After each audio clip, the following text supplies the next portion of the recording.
Good afternoon. Welcome to Spy Chat. I'm Amanda Olkey, Director of Adult Education at the International Spy Museum here in Washington, D.C. Thank you so much for joining us. Today, our Executive Director, Chris Costa, is talking with David J. Scott, former Assistant Director of the Counterterrorism Division at FBI headquarters. Dave retired from the FBI in May of 2025 after a distinguished career marked by leadership in national security, criminal investigations, and cyber operations. He began his FBI service in 2003 as a special agent in Louisville, Kentucky. He later transferred to the Washington field office, gaining experience in complex investigations involving organized crime, public corruption, counterterrorism, and white collar crime. He held several senior leadership positions throughout his career, including Assistant Special Agent in charge of counterterrorism for the Washington Field Office, Section Chief of the Public Corruption and Civil Rights Section, and Deputy Assistant Director for Operations for the Cyber Division. In the latter role, he also served as Director of the National Cyber Investigative Joint Task Force. His final assignment was as special agent in charge of the Washington Field Office's Criminal and Cyber Division. Enough from me. Over to you, Chris. Hey, Amanda, as always, thank you for the great introduction. So we have Dave Scott here, had a distinguished career in the FBI and a specific expertise in the last few years on cyber and terrorism. Of course, this month, our audience knows that we want to focus on terrorism. Specifically, last year we had Christy Abizade, so you're in great company, Dave. We talked about that. But we focus on the somber topic of terrorism and counterterrorism, as this month is the 24th anniversary. We just passed it of the 9/11 attacks in 2001. So I'm going to dive right into the key CT and terrorism stories that I'm tracking right now. Of course, first and foremost, I really want to make reference to the horrific political violence directed at Charlie Kirk. Of course, he was assassinated a couple of weeks ago. What got my attention immediately was the fact that it only took hours before Russia, Iran, and China began to exploit the disunity, arguably, and the polarization in our country, and they wanted to seed fear and really sow not only disinformation, but additionally, they wanted to perpetuate conspiracy theories. 3 countries right away: Iran, as I said, China, and of course, Russia deployed bots and influencers really to take advantage of the polarization we have. It's unfortunate, but I think it is the world that we're in with the exploitation of social media. The second story that I'm tracking is of interest because a extremist group that was formed here in the United States has overseas tentacles, and that organization is known as the Base. The Base is accelerationist. It has tentacles, as I said, overseas. And what happened in the last couple months, you may have seen the video, but an individual was actually identified in Ukraine. There is a branch of the base that's operating in Ukraine at Russia's bidding, purportedly, in quotes. Again, this is from a Guardian article and several other articles that I found. And the bottom line is a Ukrainian intelligence officer, an SBU officer, was assassinated in the parking lot of a store. And this was executed by the base. Again, think about that: an extremist, accelerationist organization that has right-wing tendencies and ideological leanings kills a Ukrainian intelligence officer on the ground in Ukraine. And by the way, the American that established that organization is living in Russia as we speak. And purportedly, there'll be more such attacks in the future, according to some of the online back and forth. The third story is anti-Semitic attacks that took place, interestingly, in Australia. We keep seeing worldwide anti-Semitic attacks. Some of this owes its origins to this post-October 7th world that we're in. The Australia cases in particular were two arson investigations that played out, arson assaults, if you will, for lack of a better term, a Melbourne synagogue and a Sydney restaurant, Jewish-owned, but it was clearly an anti-Semitic attack. The head or the Director General of Australia's intelligence service, their internal service, Mr. Mike Burgess, who's been to the museum several times in the past, Mike went out with the Prime Minister and called out Iran. So the state of Iran had their fingerprints all over these arson attacks that took place in Australia. That really got my attention. And of course, the fact that Australia came out, declared the Iranian embassy officials persona non grata and sent them home was a big deal in Australia. So you may or may not have seen that story. So that's an important story. And the last story on extremism that got my attention was in Canada.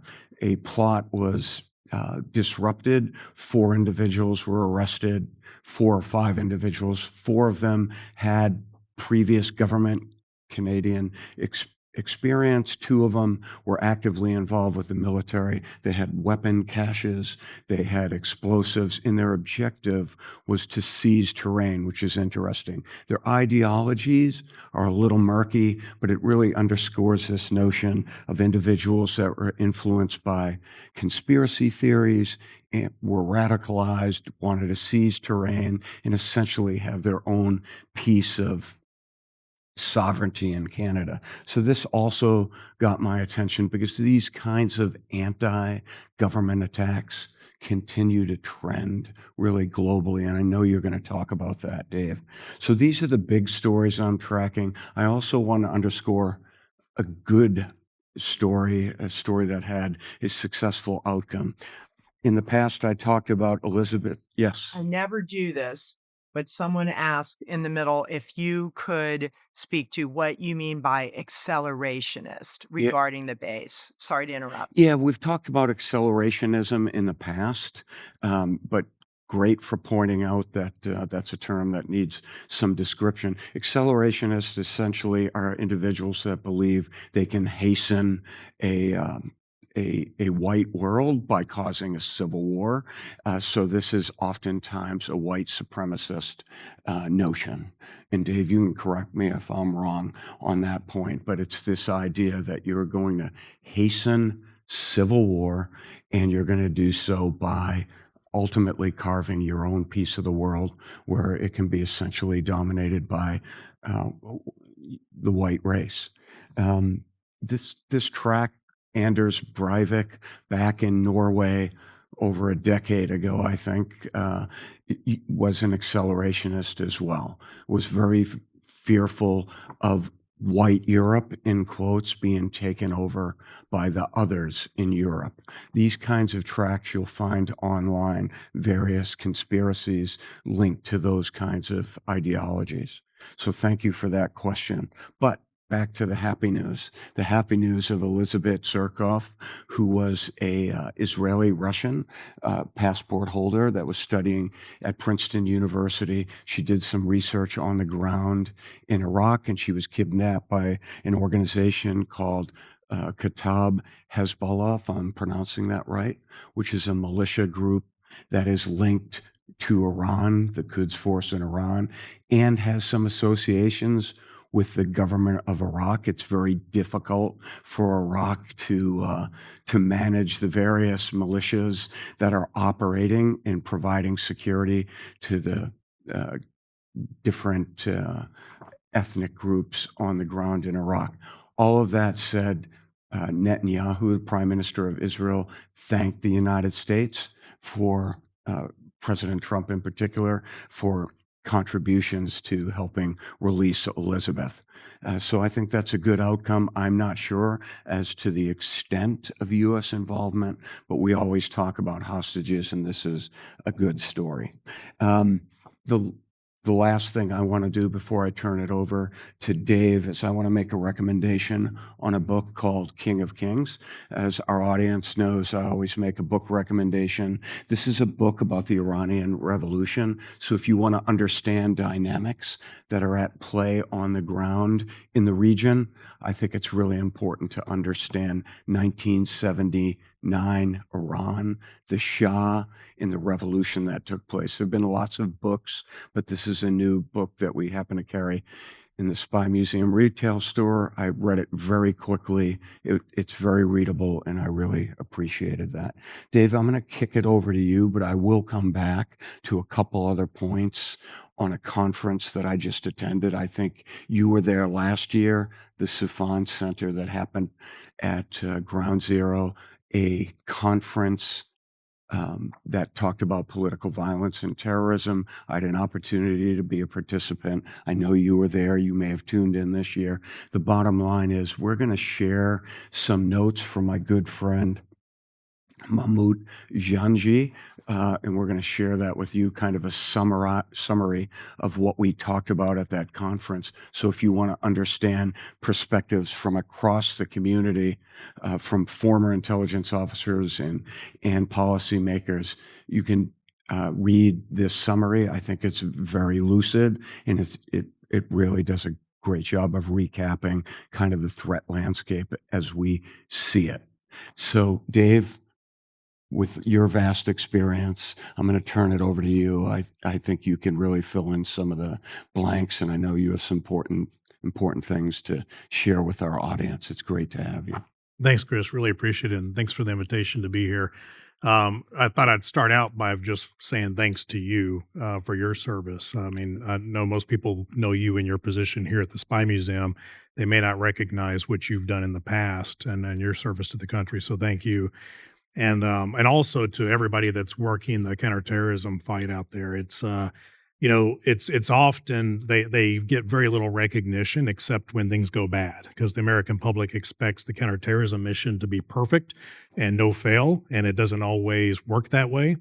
But there's constant disruptions by the case agents in the field on the street, by the analysts that are on the in the field offices, by the personnel at headquarters, and by the task force officers who are out there from state and local PDs and other federal agencies.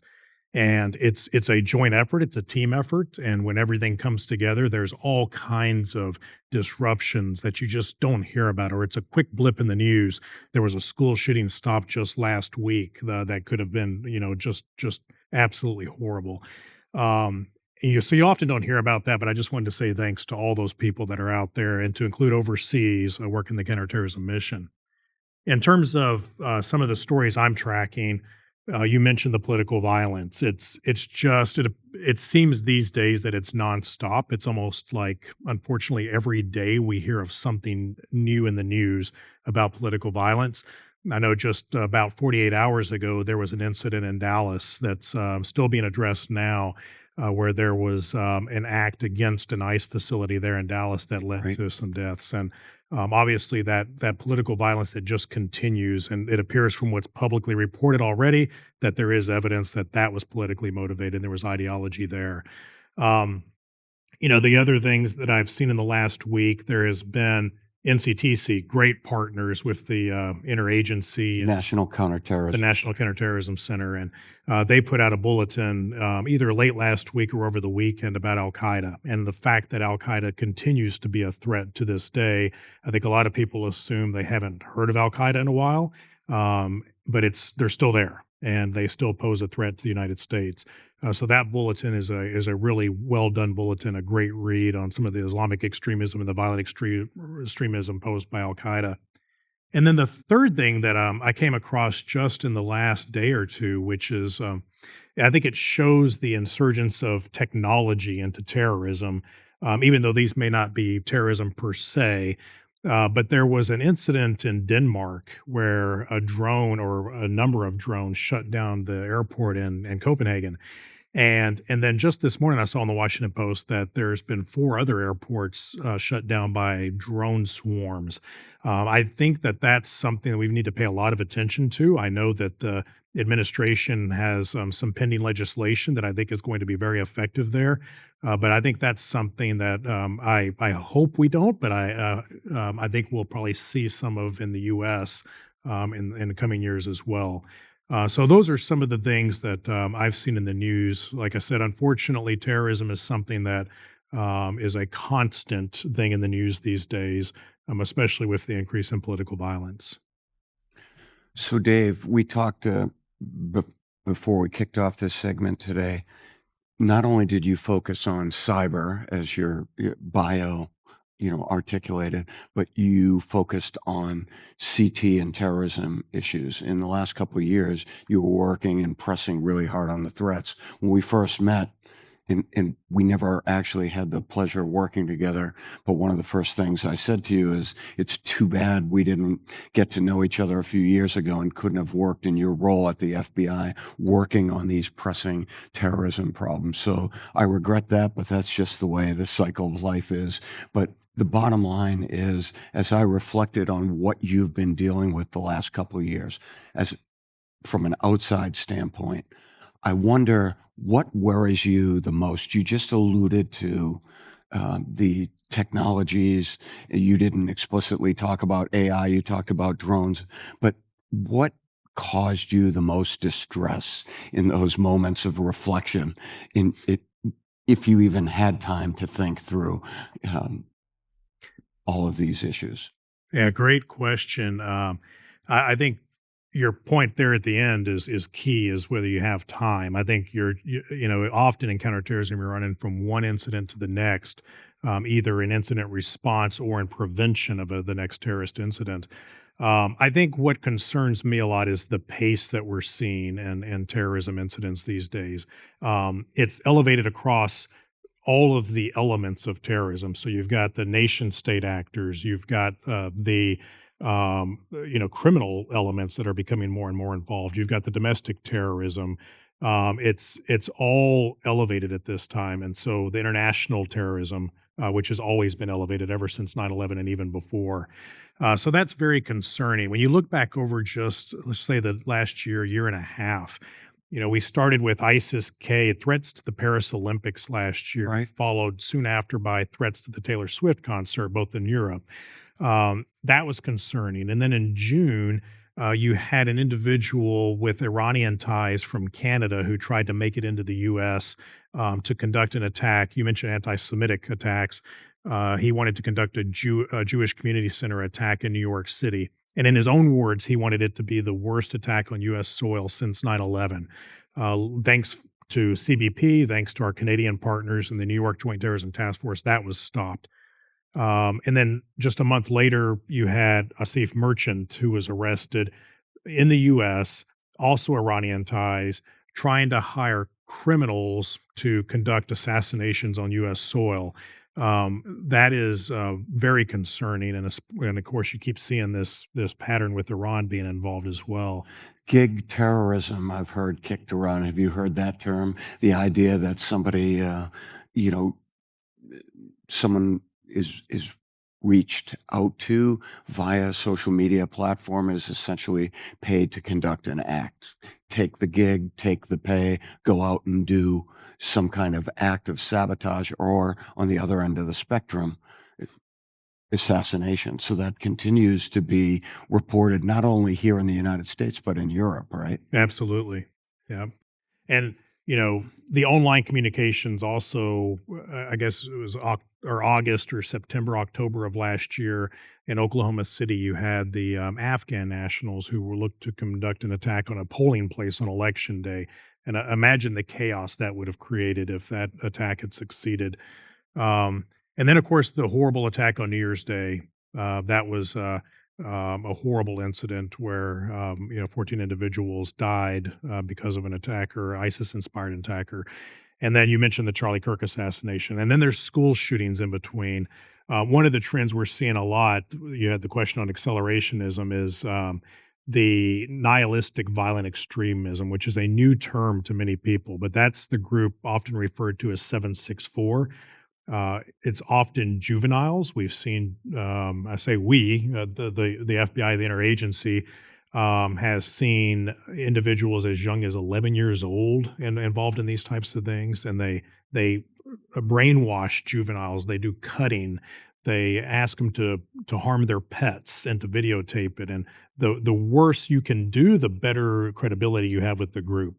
So that's something we're seeing a lot of, or the interagency is seeing a lot of. That's very concerning as that increases. And ultimately, you ask why it's terrorism, why it's domestic terrorism, and it's that accelerationist ideology. They want to see the overthrow of the government. They believe if they brainwash all of these juveniles that they can use them to help and assist in that overthrow of the government. So those are just some of the trends that And there's a race component in many cases, correct? there is, but often when it comes to the victims, they go after anybody who's vulnerable. And it doesn't have to be juveniles; it can be other vulnerable populations. And we've even seen those victims then exploit others. So the victims then become the subjects themselves. So it's a horrible thing that is increasing pretty dramatically. So let me go back to what I said I was going to do, and let's switch gears a little bit and move into conversation for a few minutes before we take questions and answers. If that's all right with you, Amanda, that's what I'd like to do. I want to tick through some of the highlights from New York this year for our audience that wasn't there. Again, you'll have an opportunity to look at those highlights in writing, but some of the key takeaways were we're dealing with a post-October 7th world, which means global jihadis are united inexplicably, really, with Hamas's objectives. But this is a very opportune time for jihadis to go after the United States and with under the banner of jihad in alliance with, or not alliance, but with some kind of maybe attachment with Hamas's objectives, right? So they're doing some bandwagoning, for lack of a better term. So this will continue to happen. These anti-Semitic attacks that we've talked about that didn't play out in the United States, but of course there was one here. We talked about that here being Washington, D.C. Yeah. at the Jewish Museum. So that will continue to happen.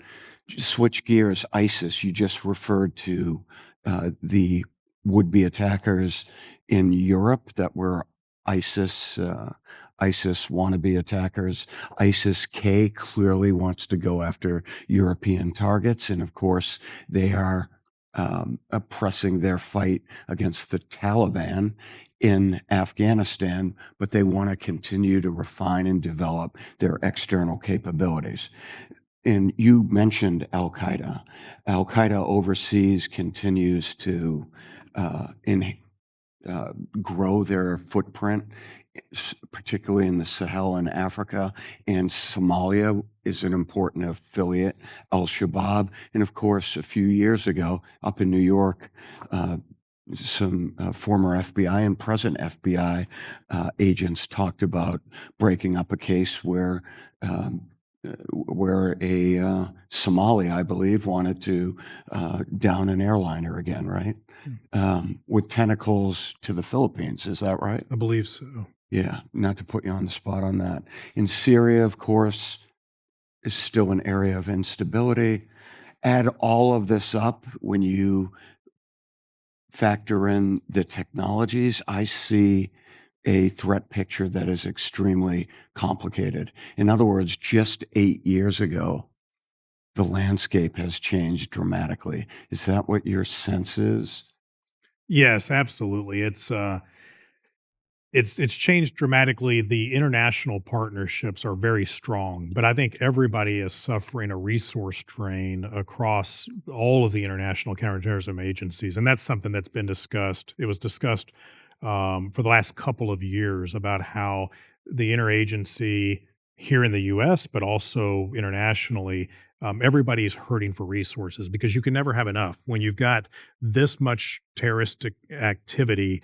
going on, you've got to increase the number of resources that are used to combat the terrorism. And so that's become an issue, and but thankfully those bonds are already made. So you've got task forces that are in place, the joint terrorism task forces, you've got international partners that are here as liaisons. And thankfully that has disrupted a whole lot of activity both here at home and abroad. But if it wasn't for those international partnerships, quite frankly, we'd be in a lot of trouble.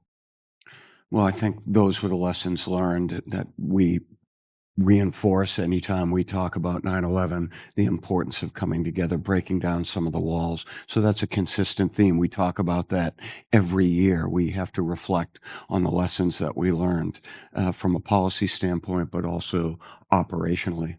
And I very much look forward to seeing a U.S. counterterrorism strategy that lays out what that resource alignment looks like arrayed against these diverse threats. So I very much look forward to seeing that at some point. So Amanda, with that, if we can kick it over to you, do we have some Yeah, questions from our we have audience? a really robust and varied array of questions. Um, so I'm always trying to organize a little bit, but this is related to what you were talking about, the young people who become terribly radicalized. One of our guests, I don't know if this is something you would weigh in on or not, but one of our guests wonders if this is really mental health related rather than real political motivation. And I don't know if that's anything you feel like answering. Sure. I think there's always a mental health element to all of these cases. Quite frankly, back when I was at the Washington field office and the Joint Terrorism Task Force there, that was something that we would send agents and task force officers to, was some of the mental health classes that are great put on in this area by some of the local police departments. Because I think anytime you have someone who's committing political violence, you have someone who's involved in this nihilistic violent extremism, there's always a mental health angle. So it's something that has to be looked at for sure. I don't know that there's any easy answer to address it, but it's something that definitely plays a role. You know what's interesting, Dave? Like historically, when you look at left-wing terrorism throughout the 60s through the 70s, an analysis in empirical data suggested that most of these actors were normal, and it seems normal from a psychological standpoint, or may have had significant character disorders, but they weren't severely mentally ill, and yet it seems to be a crisis that is out there with our adolescents. There's been a lot of writing about that in the last few years of a generation that is struggling. And was there dialogue on that? Because obviously, I was out of the government and I wasn't participating in those kinds of discussions. We were dealing with a very different threat even 10 years ago. Yes, there's absolutely dialogue on that, and it really, a lot of it's focused on the online radicalization, Mm. and it's you see that not just with juveniles, but with subjects of all ages. The online radicalization, the gaming, the ability Yeah. to use encrypted applications to converse, it's clearly a concern, and I think that's sort of the common denominator in almost every incident that occurs. The online The online radicalization for sure. and gaming you had mentioned. Gaming for sure too. When you've got, especially with the juveniles who are involved, in a large percentage of cases, there's a history of gaming and the using those platforms to be able to talk, whether encrypted or not, but they use that to be able to converse with each other. No, thanks for that, Dave. All right, we have a variety of people, including myself, who wondered if you would talk about the New York telecom threat, the, interesting SIM farm discovered. So that is fascinating, and kudos to the Secret Service for uncovering that. Matt McCool, who used to be down here in the DC area, who's heading the office up there now. Um, I don't know anything more than what I'm reading in the media with that, but I do know it's absolutely fascinating. I don't know that there's any terrorism nexus to it, but clearly, I don't know if you've seen the pictures, but when you look at that, those SIM servers, and I think there were 300 different servers that were set up, and the ability to disrupt telecommunications in New York City, especially in the vicinity of the UN during a time like this, it's extremely concerning. So I think it goes to because maybe it's not linked to terrorism, maybe it's organized crime, it's just criminal activity. But regardless, it goes to the need. General McChrystal used to talk about shared consciousness. Mm. And I think this is a good example of that. In cyber, you've got the typhoons, Volt Typhoon, Salt Typhoon. Volt Typhoon was, the infiltration of critical infrastructure in the United States by the Chinese on the cyber side, in the ability to prepare for potential, military action down the road, that type of thing. And then Salt Typhoon was the infiltration of the telecommunications networks. I think if you're working counterterrorism, you need to know what's happening in cyber because there's a lot of overlap there. When there's a ransomware attack in cyber that impacts, let's say, a hospital where lives are at stake, is that an act of terror? And there's a lot of legal discussions about this on where it crosses the line. But I would say this SIM farm and these SIM servers are a good example of where you've got to get out of your silo, get out of your lane, and be able to know what's going on, that shared consciousness across all threats. And we don't know if it's a state sponsor or not. Yeah, I don't at this point, who knows? Yeah. But just again, kudos to the Secret Service for uncovering that. It's a little too coincidental that it happened during UNGA, right? The UN General Assembly. So frankly, that nexus of state operators or non-state actors you pick, it could be either or, right? Could be. Yeah. Of course, that's speculation on my part, but all right. What else we have, Amanda? Well, someone near and dear to us wants to know what are your thoughts about the designation of drug cartels as terrorist organizations, which has escalated the role of the military in this fight in recent weeks? Yeah, it's a great question. I think there's a lot of obviously conversation about the legal ramifications of the designations. From my personal opinion, I think that tools that enable us to disrupt terrorist organizations are always a good thing. And so the coordination that I know is occurring between the Department of Justice, the Department of Defense, and I think that any tool that allows you to go after designated terrorist organizations in a legally sound manner is always a good thing. I think we need more tools like that. Same with domestic terrorism. It's there's a lot of discussion out there about domestic terrorism these days. There's never been a federal statute against domestic terrorism, and that's been a Right. conversation for decades. Very few people realize that there's no federal law against domestic terrorism. That's why you often see them charged with hate crimes or state and local charges. So I think a lot of this is an attempt to bring additional tools to the table, which is often a very good thing.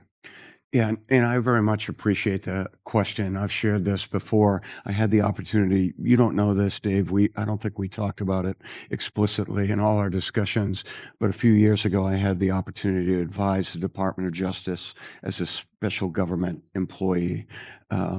Spend a few hours a week in looking at MS-13 in particular, because a task force was stood up under the first Trump administration. It continued in the Biden administration to look at MS-13 and potentially look at them through the lens of a terrorist organization. So I think it's very reasonable to view them as terrorists because of their activities, because of the levels of violence and the threats that they project. Similarly, you can apply the same kind of logic when you look at drug cartels. It's a national security problem. The United States then has to dedicate resources.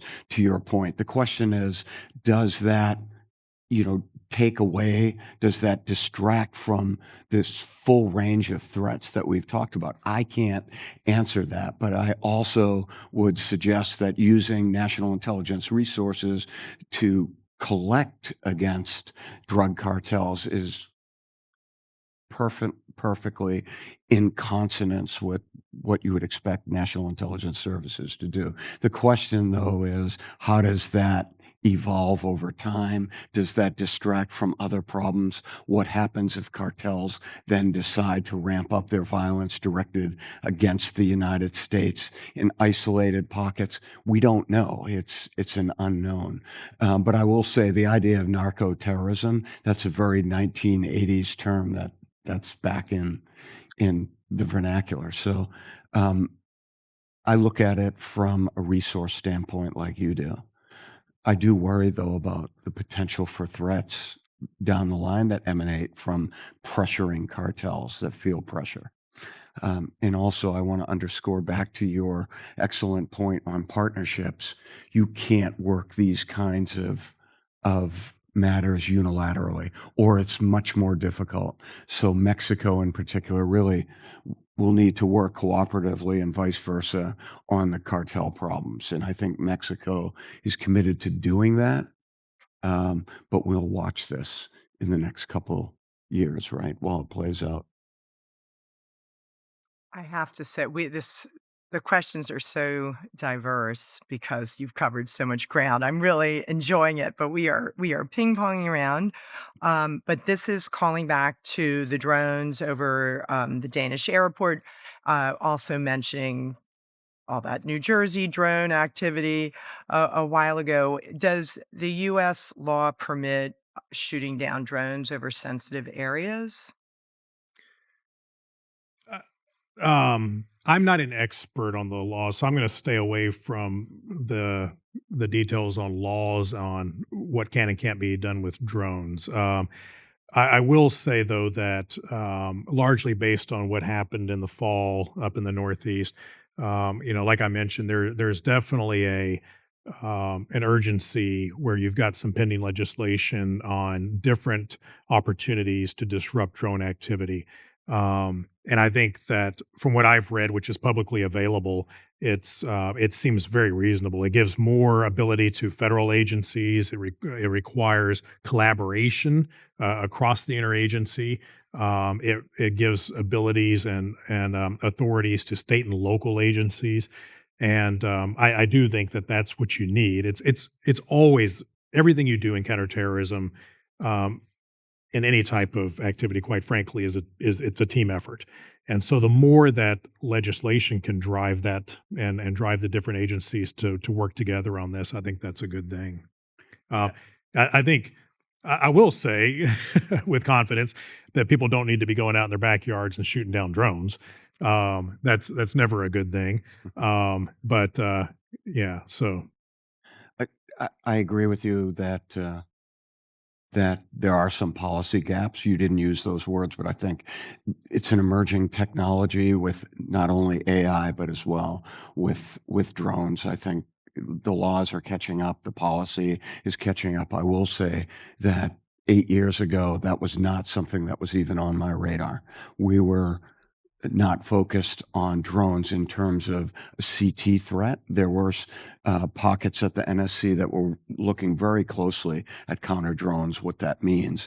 But frankly, it has accelerated as a result, I think. And President Zelensky talked about that, I believe, at the UN, the technologies that are playing out on the battlefield in Ukraine are going to affect how terrorists view the world in their landscape and their tools that are going to become available. So I think laws, legislation, obviously needs to catch up with the technologies.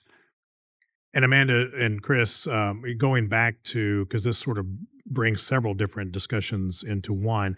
It's interesting. There was a case last year that's publicly available on an individual subject in Tennessee who was trying to use a drone to disrupt a power station. And there was an accelerationism ideology behind some of this because he hoped to sort of reap chaos and shut down hospitals and that type of thing and just create total chaos. So really interesting case, and I think fortunately we haven't seen too many of those in the United States domestically. But again, I think that's why all of this discussion about legislation and different filling those policy gaps is a good thing. All right. The author of the article that we've dropped in the chat, Mahmoud Senges, did I say that right, Chris? Has written in and said that given that Antifa is widely considered a decentralized ideology rather than a formal organization, what do you see as the potential intended and unintended consequences of the recent executive order of September 23rd designating Antifa as a domestic terrorism organization? Specifically, how might this affect civil liberties, law enforcement practices, and the broader landscape of protest and dissent in the US? Yeah, great question. And I will say, we're only a couple of days into this. So I think that I think there's going to be a lot of really, really good discussion about this. As I mentioned, I think tools that assist the government in addressing threats are always a good thing. But I do think there'll be a lot of discussions. I don't want to get ahead of discussions that the attorneys will have between the Department of Justice and different others. Um, but I do think there's ideologies, and as the FBI, we were always careful to make sure we were protecting people's right to their First Amendment protected speech, and I think that will continue. That's always been something that the FBI has been careful about, is making sure that that First Amendment protected speech is protected. But I think there'll be a lot more discussion on that to come. I mean, it was just an executive order signed this week, right? Yeah, Yeah, I believe just Yeah. 2 days ago. So September 23rd. that's a important question, but I think this is another, it remains to be seen. It is my understanding Antifa is loosely organized, but as you and I talked about earlier, if there's funding that is contributing to political violence or any kind of violence, frankly, then the FBI and other federal agencies will likely investigate it. And this, from my optic, this just reinforces priority adjustments within the administration. Just like early on in January when there was some property damage of Tesla cars and showrooms, et cetera, et cetera. That's akin to environmentalists, burning down forestry buildings, et cetera, where people aren't killed, but there's property damage. The question is, how much resources is reapportioned for that? But I do think that civil liberties will be factored into many of these discussions and debates. It remains to be seen, though, how this plays out. Absolutely. I'm going to get to some questions that were asked really early on, and maybe not hurt, get your brain going as fast, but are really, really cool. Um, what recommendations would you offer to independent analysts, contractors who are seeking to navigate effectively amid all the growing uncertainties in the IC? A great question. I think the advice I have. If you're in the IC and you're working counterterrorism, it's a great thing. For one, it's a righteous mission. There's a lot of I've mentioned it several times, and I'll continue to mention it. It's a team sport. It's a team effort. You can't do it without the partners, whether it's NSA, CIA, CBP, DHS. It's everybody in the fight together. Um, and I would say just do the job, continue to put your head down like counterterrorism professionals do, and do the job and keep those disruptions coming, keep those threats from evolving into actual incidents and that type of thing. And I think there's a tremendous amount of professionals, and it's not just counterterrorism; it's cyber, it's all aspects of the IC. But I know I've just met hundreds, if not thousands, of professionals, and regardless of what the threat picture was, and I know that they'll continue to do a great job. Yeah, my comments are pretty consistent. We have 9 or 10 people in our audience. You don't see them, but they have future strong potential to be future national security professionals, and I would encourage people to continue to pursue national security careers. Don't be discouraged if you're not hired at first. Be persistent, persevere, put one foot in front of the other. All the things that you're told, uh, in schooling and from your family.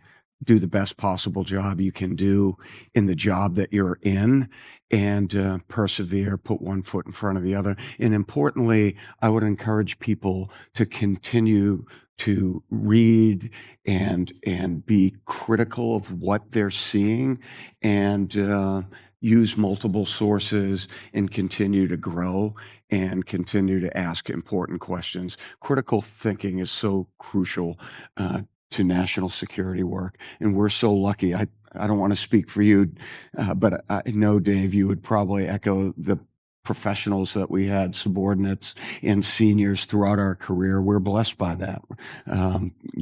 We became seniors because people helped us along the way. So I would just encourage people to look at national security careers in professions and continue to self-study and go to events like this so we can educate the public to the extent that we can.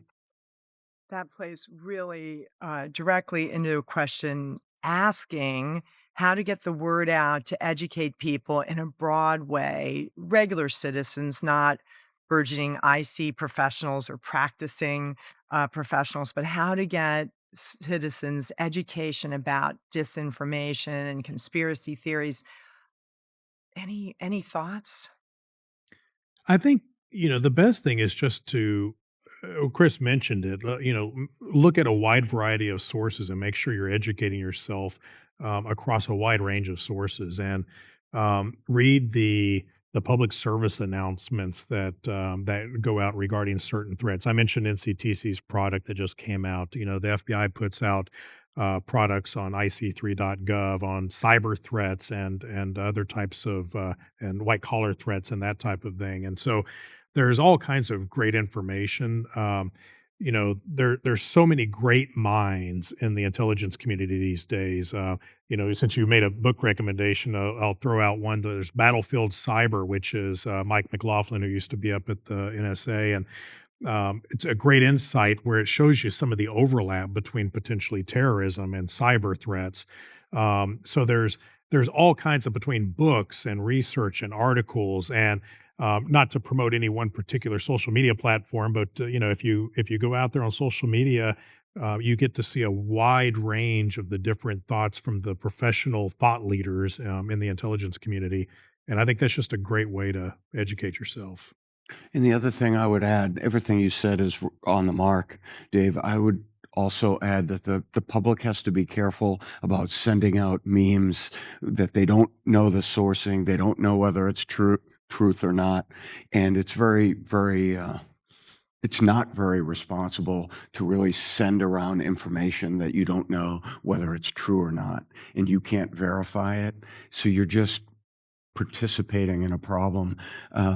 Without getting into the details, over the weekend, I received an alarming text about some information relating to terrorism. I stopped what I was doing and did some research and discovered that this is not only circular, it's bouncing around the internet, and it was wrong, and the sourcing was dubious. And I was able to tell the individual that sent it to me that it was likely misinformation. I can't say that it was active disinformation, but it was misinformation, and there was no corroborating evidence. So I asked him not to share it. Whether he bided that, I don't know. But it's just one thing that I can do, that we can all do. Just be critical thinkers and don't perpetuate misinformation and bad information. And remember, as I said with the first article that we talked about, our adversaries want to sow disunity in our country. It's a dynamic that's playing out across the world. Okay, gosh, I'm zooming around here. There was the very first questions, very different. I really like it. This is the first one that came in. Um, Has there ever been a study done at FBI of how many people come out of the witness protection program? And if so, what were their reasons? Not that I'm aware of, and of course, the marshals manage that program very, very well. By the way, so I not that I know of.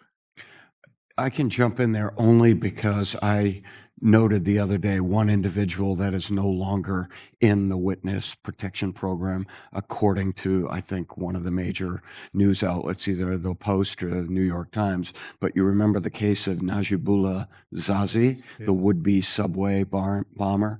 Apparently, he had unauthorized contact with his former conspirators, and he is going back to jail. I had an opportunity to meet Zazi, so I'm sort of not surprised that Zazi fell off the wagon, so to speak, but he didn't even have a chance to share that with my class at Georgetown. But it was very interesting that Zazi was, according to this reporting, in the witness protection program, as you mentioned, managed by the marshals, and now he is likely going back to jail for violating his probation or some agreement with the U.S. government.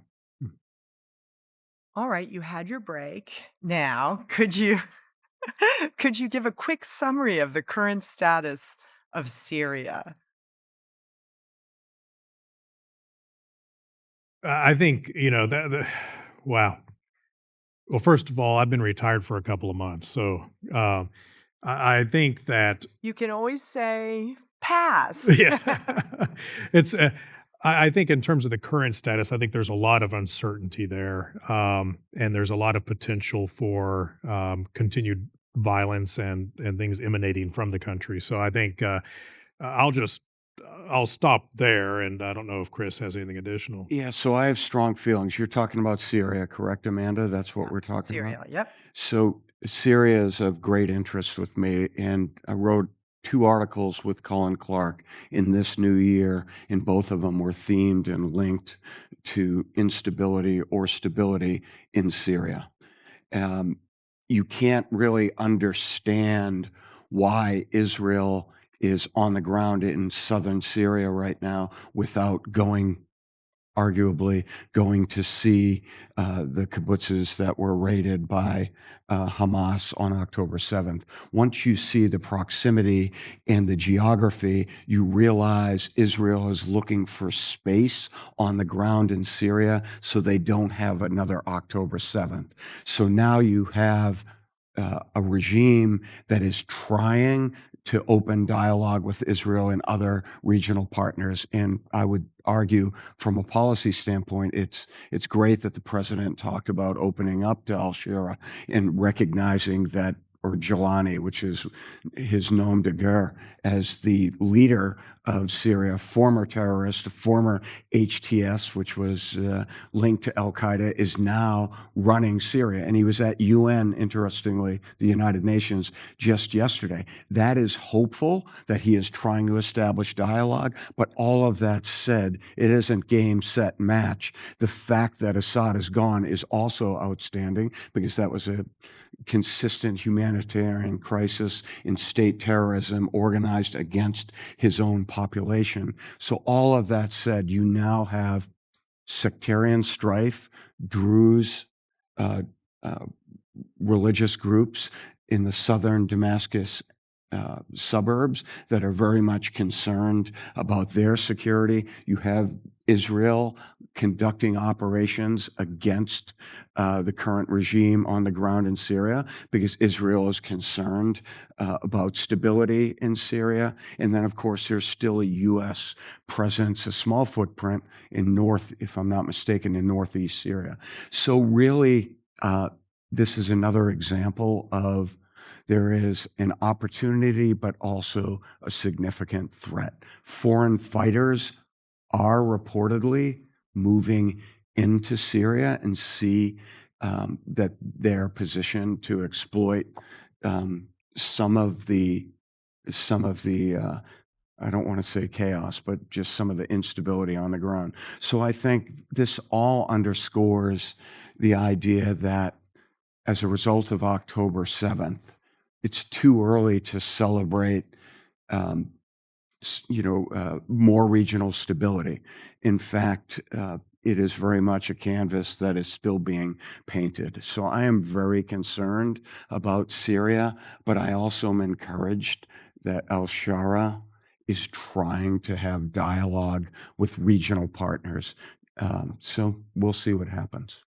And if I could add to that, back, I think it was 2015 to 17, there was the time frame when Junaid Hussein was operating out of Syria and radicalizing and mobilizing individuals here in the U.S. to conduct attacks here domestically, and that was up until recent months in the last couple of years. That was probably the busiest time in counterterrorism in quite some time.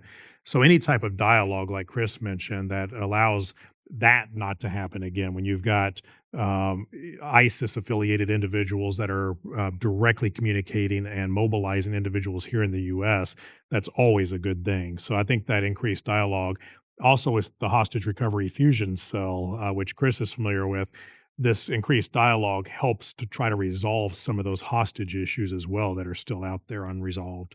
And al-Shara actually met with some of the American hostage families. So that was also very encouraging. Um, yeah, we'll see what happens down the line. That's a great question. Whoever asked it, thank you. Okay, this is totally my kind of question that we're going to wrap up with, which is, where is the hope in all this? Well, that is a good question. I think the hope is with, we've got some here in the audience. It's with the future, with the present and the future. And again, I'll go back to the case agents, the analysts that are out there, like on the ground, working this 24/7. It's an exhausting amount of work, and it's just nonstop, often very thankless job, where most of the work you do is unnoticed until something goes wrong. And same with the military, with SOCOM and the different elements that work it overseas, and the bureau personnel that are overseas. So I think the hope is that you've got a lot of really dedicated professionals that are working counterterrorism and that will be working counterterrorism, that are all doing everything they can to make sure that nobody is harmed by any type of terrorist group. And that's what is motivating. I mean, when I was back still with the bureau, and I would walk through the skiffs and then sit in, we had a daily sort of like an O&I brief, and you would see everybody there from all the different agencies, all briefing like what it's amazing what's done on a daily basis in the counterterrorism fight, that most of the American public will never see. And I think that's the hope, is that's going to continue. And I think that's the hope. And I would foot stomp exactly what you said when you pointed to our audience here in-house. They're the future. When we were at the Safan Center, we also had the opportunity to call out some West Point cadets that were sitting in the audience, and I was able to immediately refocus some of my remarks to address them because they are the future, and I'm encouraged by that. I'm encouraged by your remarks and the legacy that you left behind you, the individuals you coached, mentored, trained, worked with. So the hope is the future leadership, and certainly we didn't give them easy problems, right? So it's a complex world, and it's only getting more and more challenging, but that is the hope. That's a great way of ending this segment, unless you have final No, remarks, Amanda. no, you say your final things and I'll close it out. I like to try to end on a positive note if possible. Dave, thanks a lot for doing this program. I wish we had worked together, but we didn't have that opportunity. But now we have an opportunity to continue to collaborate and try to educate the public on these complex issues. We don't have all the answers, but having your expertise is really helpful to further the International Spy Museum's mission to educate the public. So thank you very much. Really want you to get the final word. Well, I'll just go back to what I've said several times already, not to be redundant, but it's thanks to all the professionals that are out there working this every day. It's their work is so often just undervalued, but they are protecting American lives every single day. They're out there working 24/7, and I think that's we owe a debt of gratitude to them for keeping Americans safe every day. So thanks to them. Well, thank you both. This was incredibly illuminating and scary, as someone wrote in, but very educational. Please check out our calendar on the website to learn more. And if you enjoyed this program, please consider making a donation to the Spy Museum. Our donors make these events available. We offer them for free. We also do wonderful community outreach initiatives, exhibit improvements, care for our collection, and much more. So thanks everyone for being with us.